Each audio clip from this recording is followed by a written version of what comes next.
غاز تيوب ديما كاين جديد. مالي قريب تشترك في القناة وتفعل الجرس.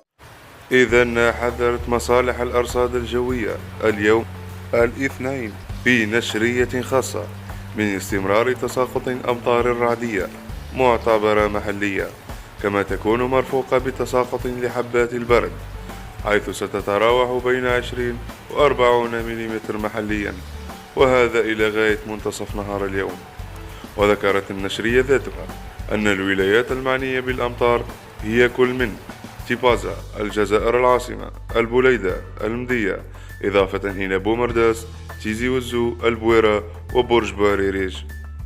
كما نبه الديوان في نشرية خاصة أخرى من استمرار تساقط أمطار رعدية معتبرة محليا مرفوقة بتساقط لحبات البرد تتراوح بين 20 و 40 ملم، ويمكن أن تتعدى محليا 50 ملم، وهذا إلى غاية الساعة 3 من زوال اليوم.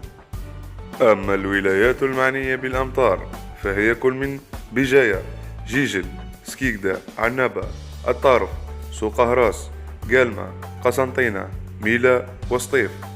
وفي تنبيه من المستوى الأول، ستعرف بعض ولايات الوطن تساقط أمطار رعدية معتبرة إلى غاية منتصف نهار اليوم، هي كل من تبسة، أم البواقي، خنشلة، باتنا، وعين الدفلة.